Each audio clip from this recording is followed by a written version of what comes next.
행복한 안식일입니다. 오늘 주의 전에 오신 여러분들을 진심으로 환영합니다. 우리 어린 친구들도 또 하나님의 사랑들을 많이 또 경험하는 행복한 안식일 되기를 바랍니다. 오늘 우리 신창덕 집사님, 우리 장향춘 집사님, 또 우리 신지은 양 왔는데요. 진심으로 환영합니다.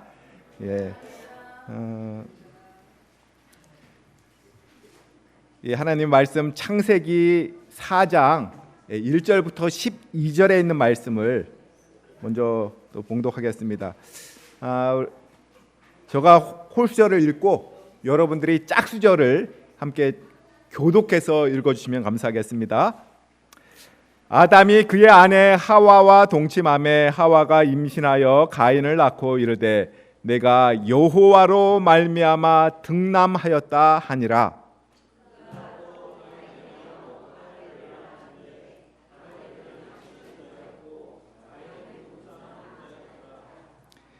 세월이 지난 후에 가인은 땅의 소산으로 제물을 삼아 여호와께 드렸고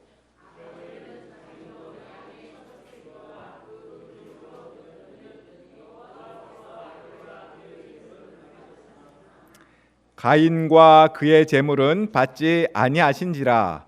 가인이 몹시 분하여 안색이 변하니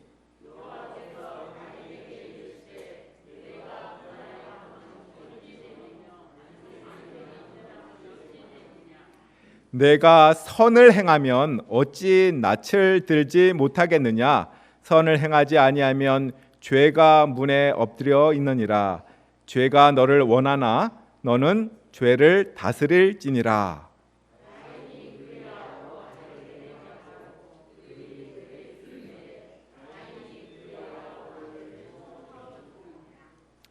여호와께서 가인에게 이르시되 내 아우 아벨이 어디 있느냐? 그가 이르되 내가 알지 못하나이다. 내가 내 아우를 지키는 자니이까?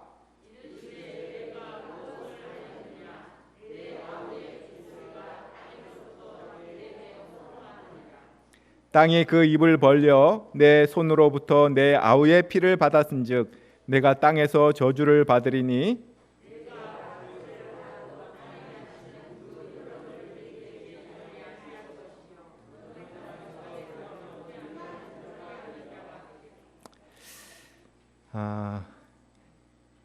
우리 2024년도 우리 북선교회 표입니다. 여기도 표를 이렇게 현수막으로 걸어놨는데요. 같이 한번 재창해 보겠습니다. 시작. 성결한 성도, 행복한 가정, 건강한 교회. 특별히 우리 행복한 모든 성도님들이 됐으면 좋겠고, 특별히 건강한 교회가 되었으면 좋겠습니다. 여기 보면 건강한 교회의 8가지 질적 특성들이 있는데요. 사역제를 세우는 지도력, 은사 중심적 사역, 열정적 영성, 기능적 조직, 영감 있는 예배, 전인적 소그룹, 필요 중심적 전도, 사랑의 관계.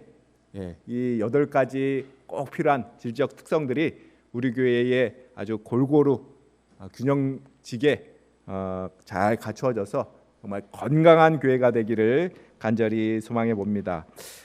오늘은 내 형제가 어디 있느냐라고 하는 제목으로 말씀을 나누도록 하겠습니다. 이 오늘을 사는 사람들에게서 많이 부족해진 하나의 덕성이 있는데 그것은 바로 책임감이라고 하는 것입니다. 워낙 불확실한 세대를 살다 보니까 무슨 일을 하든지 빠져나갈 국리를 먼저 해놓고 일을 하는 것입니다. 핑계가 없는 뭐가 없다고 핑계를 대다 보면 대지 못할 곳이 없는 것입니다. 이 구구한 핑계를 대는 것을 보면 참 정말 비굴하고 못났다라고 하는 생각이 드는데 또 비슷한 상황에 처하게 되면 역시 같은 모습들을 보여주고 있지는 않습니까? 정말 당당하게 내가 잘못했으니 내가 책임을 지겠다라고 나서는 사람이 멋있어 보이는 것은 그렇게 되어야 하는데 그런 사람들이 드물기 때문일 것입니다. 예수님께서는 예수님께서 위대하신 것은 바로 인간을 창조하신 이 책임을 목숨을 바쳐서 지셨기 때문에 그렇습니다. 그런데 하나님께서는 당신의 형상을 따라서 창조된 사람에게 역시 책임을 부여하시며 또 완수할 것을 기대하십니다. 창세기 2장 15절에 보면 여호와 하나님이 그 사람을 이끌어 에덴 동산에 두어 그것을 경작하며 지키게 하시고, 이 사람은 바로 책임이 부여된 책임적인 존재입니다. 이 지구에 대한 또 이 관리의 책임이 주어졌습니다. 환경 파괴, 이것도 사실 책임을 완수하지 못한 인간의 불성실한 한 단면을 보여주는 것입니다. 그런데 인류가 이 죄를 지음으로 나타난 이 두드러진 현상이 바로 책임을 회피하고 책임을 전가하는 것입니다. 이 책임 전가는 죄 지은 사람에게 나타나는 가장 또 보편적이고 또 전형적인 반응이 아닙니까? 창세기 3장 12절 13절에 보게 되면 범죄한 이후에 하나님께서 그들에게 묻지요. 그때 아담이 뭐라고 대답을 해요? 여자 그가 내게 줌으로 내가 먹었나이다. 또 하나님께서 여자에게 물으시니까 여자가 가로되 뱀이 나를 꿰므로 내가 먹었나이다. 하나님께서 만들어주신 하와, 그 하와가 내게 줘서 먹었습니다. 이 하와는 하나님이 만들어주신 이 뱀이 나에게 줘서 먹었습니다. 바로 그 범죄의 원인을 하나님께 돌리고 있습니다. 이 핑계는 자신의 잘못을 인정하지 않는 데서 나오는 억지 자기 변호라고 할 수 있겠습니다. 자기를 보호한다는 입장에서 본능으로 돌릴 수 있을지 모르겠습니다만 하여간 범죄 전에는 없던 것이기에 이 범죄로 변이가 된 우리의 품성으로 인해서 생겨난 비정상적 본능 중에 하나라고 생각이 됩니다. 우리의 모든 죄가 사라질 그때에는 핑계라고 하는 것은 사라질 것입니다. 부전자전이라고 오늘 본문의 말씀을 보게 되면 그렇게 핑계대던 그들의 아들의 모습을 소개를 하고 있습니다. 아담과 하와가 에덴 동산에서 나온 뒤로 어설프게 그들의 보금자리를 꾸몄습니다. 그들의 것이 에덴 동산의 아름다움과 비교하여 정말 너무나도 초라하게 느껴질수록 바로 예수님께서 약속하셨던 창세기 3장 15절에 구속의 경륜, 구속의 약속, 여자의 후손으로 말미암아 회복을 고대할 수밖에 없었습니다. 아담은 큰 기대를 갖고 첫 아들을 받게 되었습니다. 그는 메시아에 대한 소망에 고무되어 있었기 때문에 그 첫 아들의 이름을 얻었다. 주님인 아들을 낳았다. 내가 남자 곧 여호와를 얻었다라고 하는 뜻을 가진 가인이라고 하는 이름을 붙여주었습니다. 그런데 기대가 크면 실망도 크다고 이 태어나서 하는 짓을 보니까 영 아닌 것입니다. 그래서 둘째는 너무나 허망하여 이름을 허무라고 하는 이름의 뜻을 가진 아벨이라고 이름을 지었습니다. 왜 둘째는 메시아로 기대하지 않았을까요? 이 메시아가 맏아들로 오실 것이라고 하는 어떤 가르침이나 혹 개인적 확신이 있었던 것이 아닐까 생각해 봅니다. 하여간 아담은 그의 2세에게는 소망을 이룰 수 없다는 사실을 깨닫게 되었고, 그렇다 하더라도 시건치 않으시는 분께서 약속하신 상황이기에 그의 후손 중에 반드시 탄생할 이 메시아에 대한 소망을 그 후손들에게 전달해 주어야 했고 또 그렇게 했습니다. 성장하는 가인과 아벨에게 본인의 소망의 이유를 차근히 설명하는 것입니다. 이 부모가 누렸던 그 영광, 죄 없던 에덴 동산에서의 그 행복과 축복들, 그러나 그 에덴을 잃어버리게 된 그 경위, 그리고 사랑의 하나님의 약속, 구속의 경륜, 또 부끄러워서 떨고 있을 때 그들의 부끄러움을 가리기 위해서 죄 없이 희생됐던 양, 또 그날의 충격까지 정말 자세하게 설명해 주었습니다.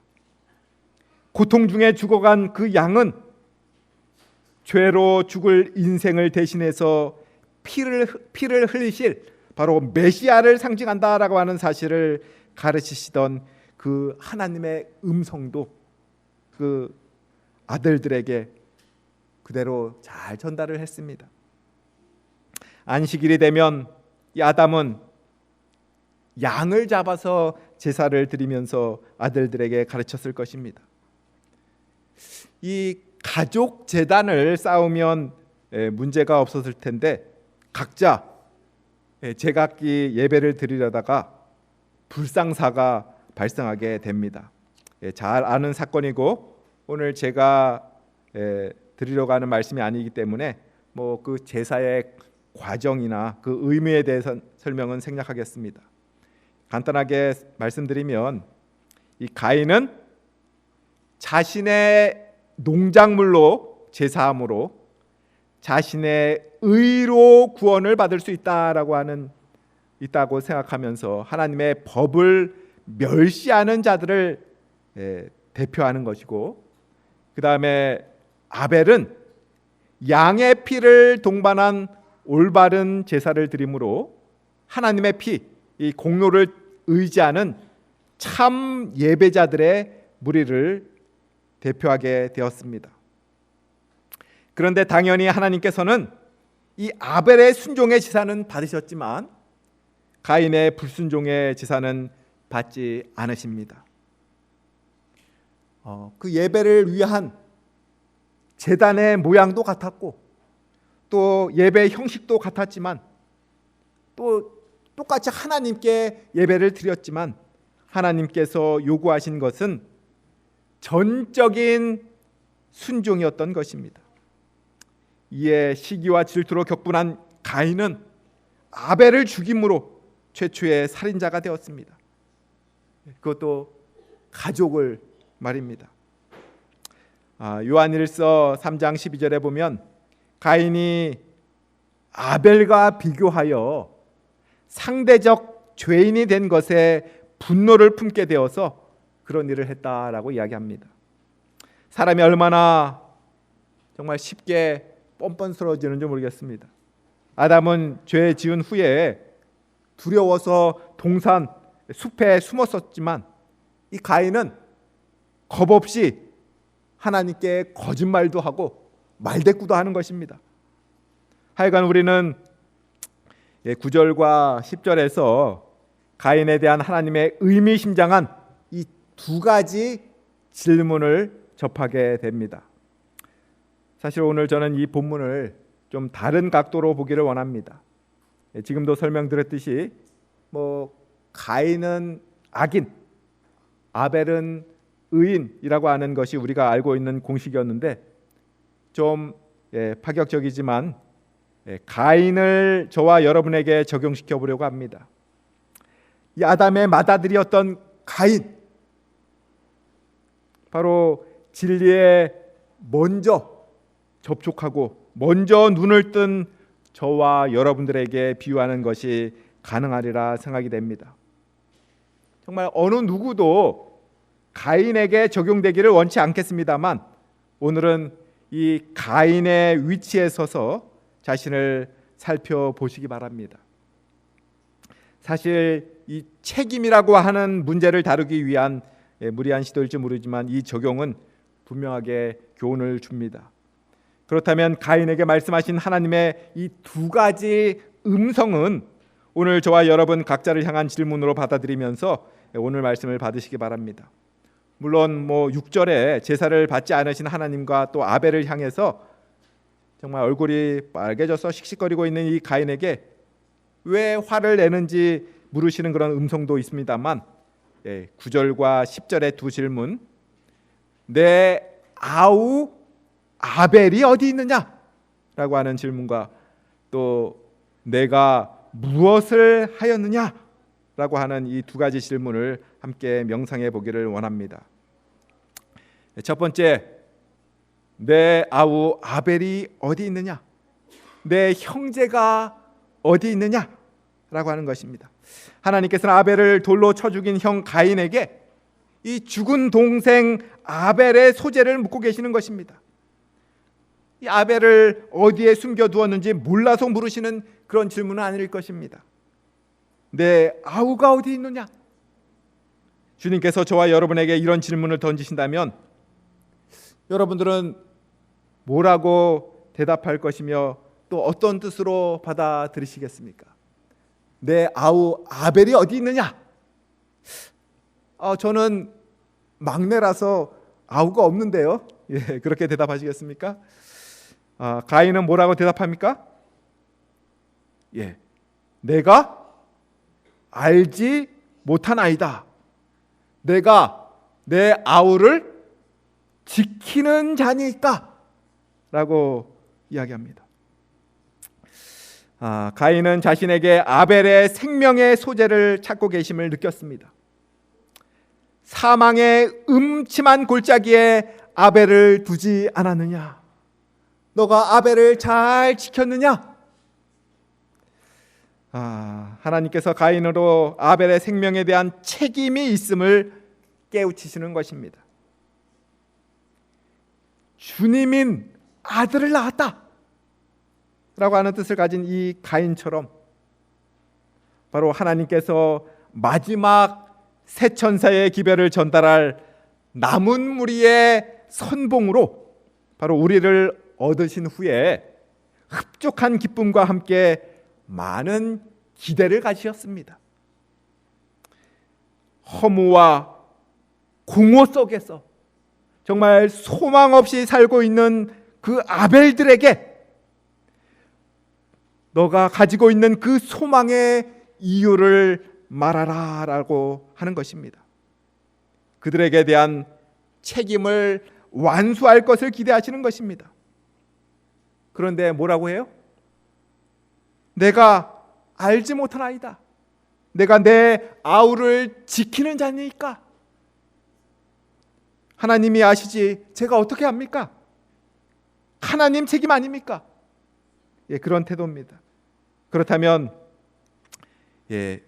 우리에게 있는 아벨은 누구일까요? 우리가 그들의 영혼에 대한 책임을 져야 할 그 대상이 과연 누구입니까? 이 가인은 그 책임을 다하지 못했기에 이 저주의 선언을 듣지 않았습니까? 게으르고 악한 종아, 어두운 데 가서 슬피 울며 이를 갈고 있으라라고 하는 선언을 듣지 말아야 하지 않겠습니까? 우리에게 있는 아벨, 첫 번째 가족들입니다. 부모와 자식, 또 형제, 자매들입니다. 요한복음 1장 40절부터 보게 되면 이 안드레는 예수님을 만난 후에 누구에게로 달려갔습니까? 그의 형 시몬 베드로에게 달려갔습니다. 요한도 형제 야고보를 찾아갔습니다. 수로보니게 여인은 이 괴치급을 받으면서도 자기 딸의 회복을 위해서 간절히 간구했습니다. 또 변화산의 사건이 있었던 날 정말 끈질기게 아들의 회복을 위해 기다렸던 아버지의 이야기도 찾을 수가 있습니다. 죽어가는 딸을 위해서 예수님을 찾아갔던 회당장 야이로도 우리가 기억할 수가 있습니다. 우리 사도행전 16장 31절 너무나 잘 아는 말씀이죠. 우리 한번 같이 읽어보겠습니다. 시작. 주 예수를 믿으라. 그리하면 너와 내 집이 구원을 얻으리라. 아멘. 우리가 책임을 통감해야 할 대상이 있다면 우리의 가족이 되겠습니다. 어느 누구 하나 이 가족의 구원을 위한 진지한 노력에 열매를 맺지 못한 사람이 없지 않습니까? 디모데전서 5장 8절 누구든지 자기 친족, 특히 자기 가족을 돌아보지 아니하면 믿음을 배반한 자요 불신자보다 더 악한 자니라라고 말씀합니다. 가족을 돌아보지 않는 것, 믿음을 배반한 자다라고 극언을 하십니다. 나의 신앙을 이해하지 않는 가족, 그 가족이 원수가 되는 날이 이르기 전에 정말 우리 모두가, 모든 가족들이 믿음 안에서 하나가 되는 일이 속히 일어나야 하겠습니다. 범사에 때가 있고 또 기한이 있는 것이 사실이지만 우리의 정말 간절한 이 열렬한 기도가 이 때를 앞당길 수 있는 것입니다. 공의의 하나님이시기에 왜 원하지도 않는 그 사람을 구원하려고 하십니까? 라고 하는 이 사탄의 항의에 대답할 것이 있어야 합니다. 보아라, 그의 가족이 그를 위해서 저렇게 열렬하게 기도하는데 가만히 있을 수 있느냐? 하나님께서 움직이시는 것입니다. 우리의 기도와 노력은 하나님께서 개입하시는 것을 정당하게 만드는 것입니다. 이 가족 전도 정말 쉬우면서도 가장 어려운 것입니다. 너무나도 많이 노출되어 있기에 나의 모든 것들을 다 잘 아는 것입니다. 그래서 이 가족 전도는 이 말보다는 뭘로 하는 것이라고요? 행동으로 하는 것입니다. 술자리에 앉아서라도 누구 엄마는 그의 삶을, 행동을 보니 정말 하나님을 믿을 만하다라고 하는 그런 말이 나와야 되는 것입니다. 우리에게 아벨, 첫 번째는 가족들이고요, 두 번째는 일가 친척들이 되겠습니다. 사도행전 10장 24절에 보게 되면 백부장 고넬료는 이 말씀을 듣기 위해서 베드로를 초청해 놓고 자기만 드리려고 하지 않고 일가 친척과 또 가까운 이웃들, 친구들을 모아서 기다렸습니다. 마가복음 5장 19절에 폭풍을 치던 다음 날 고치셨던 그 군대 귀신 들린 자, 그가 회복이 되었을 때 내 친족에게 구하라 라고 예수님께서 지시를 하셨습니다. 너의 회복의 증거를 보이라 라고 하는 것입니다. 가까운 일가 친척들, 내 친족들에게 먼저 또 복음의 소식을 전해드릴 것입니다. 그 다음은 한 동네 사람들입니다. 빌립은 예수님의 부르심을 받은 후에 한 동네 베세다 사람 나다나엘을 찾아 나섬으로 그 본을 보였습니다. 요한복음 4장에 보게 되면 수가성의 여인, 그는 정말 지저분한 과거로 인해서 이 사람 만나는 것을 두려워했던 그런 여인이었습니다. 그러나 마르지 않는 생수 대신 예수님을 만난 후에 어떻게 했습니까? 물동이를 버려두고 물동이를 버려두고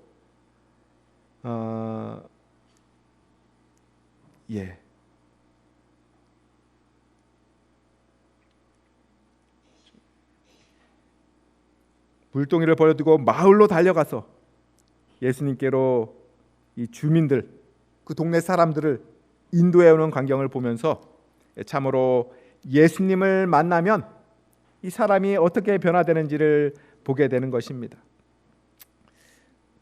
한 동네 사람들, 이웃들, 그들이 다 구원받아야 될 또 하나님의 자녀들인 것입니다.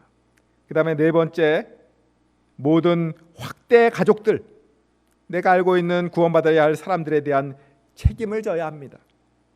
그 의미는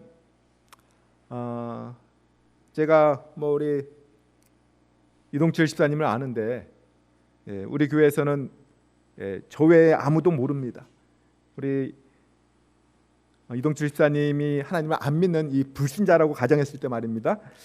그렇다면 이동철 집사님의 구원에 대한 책임이 누구에게 있어요? 예, 바로 저에게 있는 것입니다. 제가 아니고서는 복음을 들을 기회가 거의 없을 것이기 때문에 그렇습니다. 에스겔 33장 7절 인자야 너로 이스라엘 족속의 파수꾼을 삼음이 이와 같으니라. 그런즉 너는 내 입의 말을 듣고 나를 대신하여 그들에게 경고할지어다.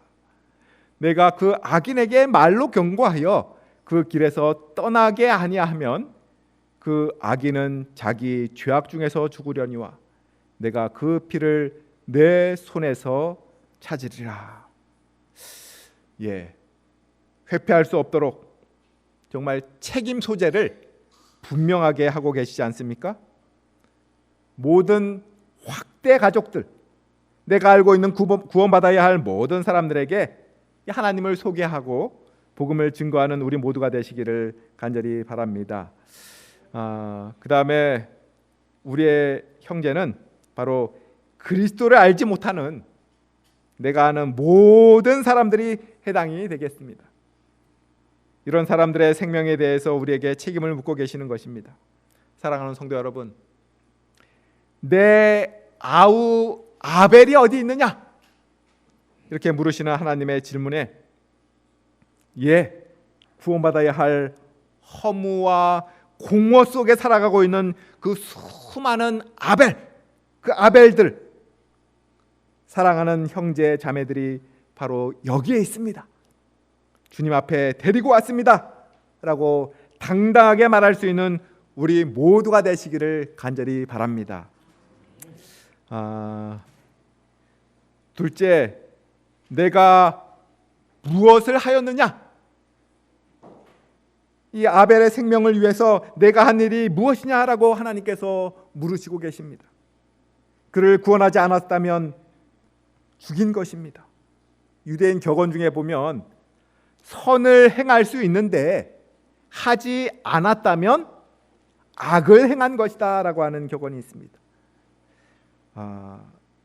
무관심하고 방관자의 입장에 서 있는 정말 아무 행동하지 않는 자들에 대한 책망인 것입니다.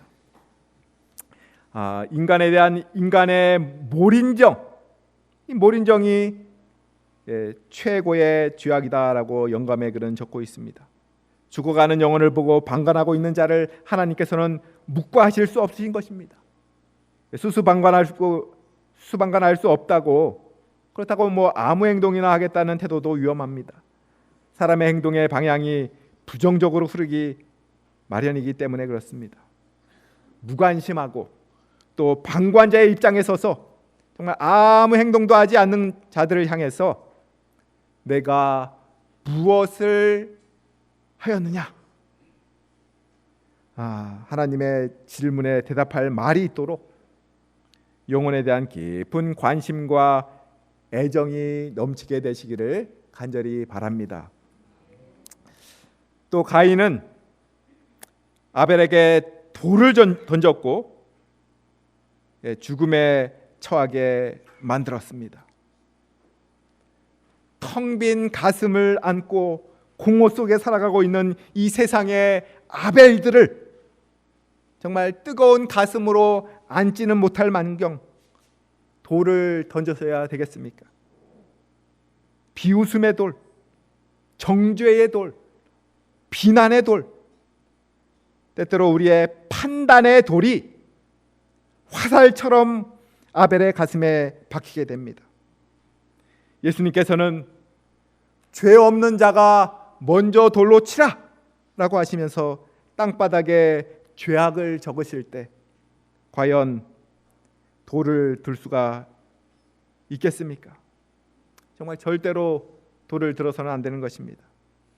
우리 모두가 반석 되시는 돌 위에 떨어져야지 이 돌 아래 깔리게 해서는 살 수 없는 것입니다.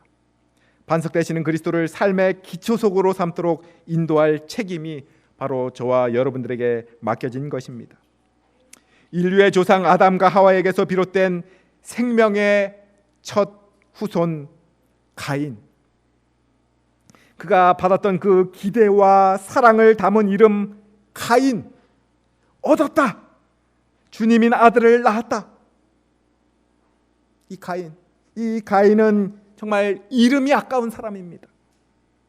좋은 뜻의 이름이지만 어느 누구 하나 자기의 이름으로 삼기를 원치 않는 것입니다. 저와 여러분을 남은 무리로 불러주십니다. 찌꺼기가 아니라 정말 알짜배기라고 하는 의미의 남은 무리입니다. 정말 우리의 이름에 합당한 사람입니까? 혹 이름이 아까운 사람입니까? 그 판단 여부는 바로 아벨에 대한 태도 여하에 달려 있습니다. 내가 아벨을 지키는 자니까 라고 하는 그 무책임한 자들에게 남겨진 것이라고는 저주 외에 없을 것입니다. 오늘도 주님께서는 아벨이 어디 있느냐라고 우리들에게 묻고 계십니다. 심판날에도 같은 질문을 받게 된다면 그때 가서는 할 말이 없을 것입니다. 조카 롯을 구하기 위해서 정말 대대적인 전쟁도 치렀고 또 천사를 붙들고 사정도 해보았던 아브라함,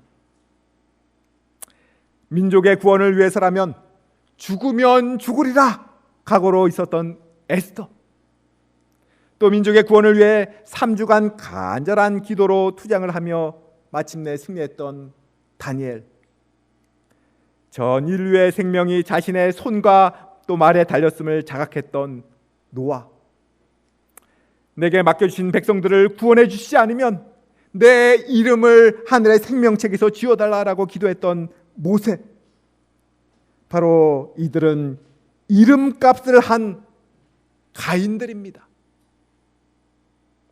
가인이 본디 보여주어야 할 모습을 보인 사람들인 것입니다. 내 형제가 어디 있느냐? 내 형제 아벨, 허무 속에 살고 있는 그 아벨이 어디 있느냐라고 하는 주님의 음성을 듣는 분은 조용히 그들의 이름을 떠올려 보시기를 바랍니다. 우리 안내하시는 집사님들, 우리 개인 용원구원 헌신 서약서를 이 시간 다 여러분들 나눠드릴 텐데, 나눠드리는 이 용원구원 헌신 서약서에 이름을 적으시기를 바랍니다. 이방인에게 가지 말고 이스라엘의 잃어버린 양에게로 먼저 가라 라고 하는 말씀을 따라서 여러분 주위에 또 잃은 양들을 먼저 적어 보시기 바랍니다.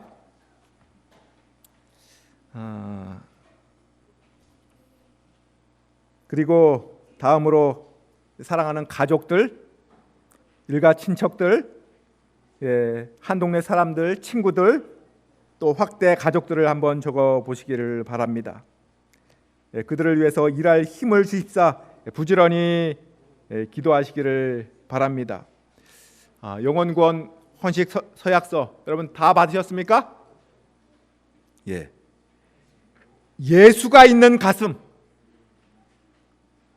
예수님을 먼저 믿은 예수 있는 가슴마다 누구라 그랬어요? 선교사라고 그랬습니다. 그리고 예수가 없는 가슴, 예수님을 알지 못하는 영혼들은 어디라고요? 선교지인 것입니다. 저는 2024년 한 해 동안 아래의 영혼들을 위해서 매일 기도하며 하나님의 사랑과 복음을 나누고 온전히 주님께 드려서 하나님께 영광 돌리기를 원합니다. 주여 받으시고 사용하시어 당신의 것으로 삼으소서. 여기에 구원받았으면 좋겠다, 이 영혼은 꼭 함께 하늘에 갔으면 좋겠다라고 하는 사람의 이름을 한번 적어보시기 바랍니다. 이 사람들을 VIP, 최고의 중요한 사람이다 라고 하는 이름을 여러분 한번 적어보시면 좋겠습니다. 이 흔히 구도자를 적으라 그러면 여러분 적을 사람이 없는데 이렇게 생각하십니까? 근데 함께 구원을 받았으면 좋겠다. 예, 옆집 순이 엄마 뭐 이렇게 적어도 괜찮습니다. 이름을 모르면. 예, 맨날 다니는 단골집 슈퍼마켓 주인 뭐 이렇게 적으셔도 괜찮아요. 한번 여러분들 구원 받았으면 좋겠다, 함께 하늘에 갔으면 좋겠다라고 하는 사람들의 이름을 한번 적어보시기 바랍니다. 특별히 저희 교회에 농명책 침례받고 농명책에 이름이 적힌 분들이 298명이 있습니다. 제가 그들의 명단인데요, 그들의 이름을 쭉 불러가면서 기도를 합니다. 298명의 이름이 있어요. 근데 여기에 나오지 않는 분들이 굉장히 많이 있습니다. 특별히 우리의 자녀들이 어렸을 때 침례받고 지금 이제 성인이 돼서 교회에 나오지 않는 그런 청년들의 이름도 굉장히 많이 있더라고요.